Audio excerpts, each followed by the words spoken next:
Hello and welcome to Learn with Indrjeet.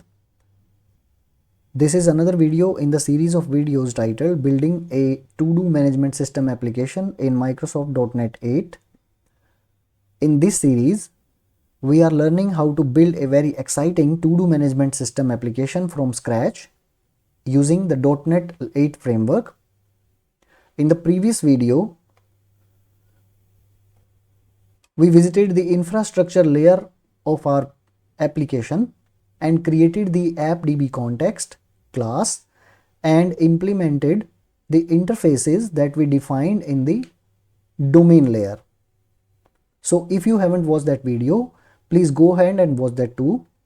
In this video, we'll be visiting the application layer and we'll create the DTO, view model and Automapper profile for mapping of our model with the view model and the DTOs.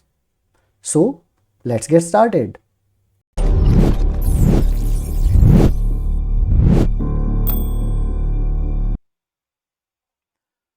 So here in Visual Studio, let's go to the to-do group model, copy its properties, and let's go to the application layer and add a folder for view models with a small o. Okay, and the view models, let's add a new class, add a new item which is to do group VM. Let's make it public and paste in the properties as they are so that they can be mapped. Okay,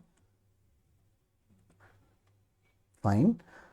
Now let's create another folder in the application project that is for the DTOs, and in the DTOs let's add a new class which is to do group DTO. Fine, let's make it public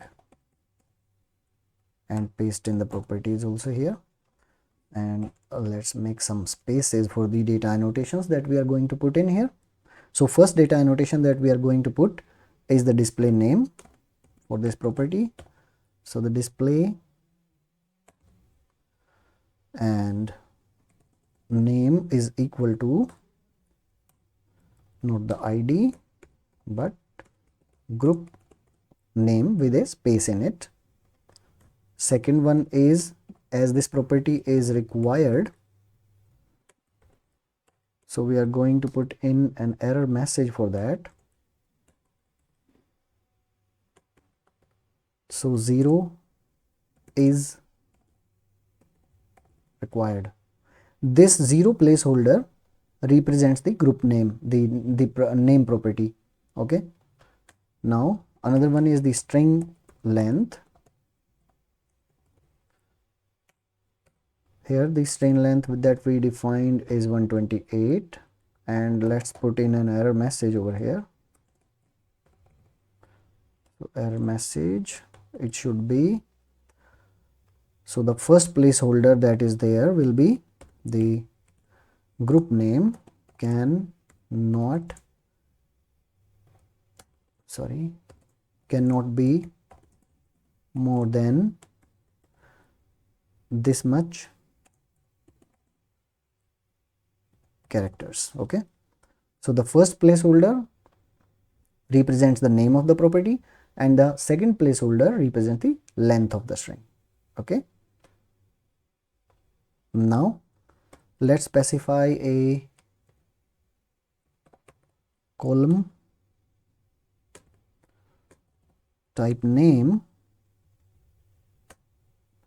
as the date time, so that the entity framework knows that created on is a date time property. And before that, let's specify a display name property for this one also. So the name will be, name that will be shown in the labels on the forms will be created on with a space in it.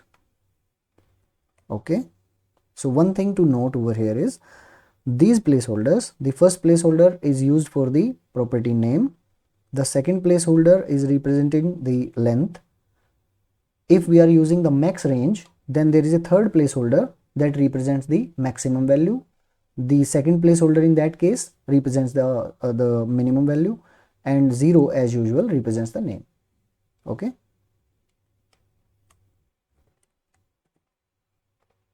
Fine. So now our DTO is ready.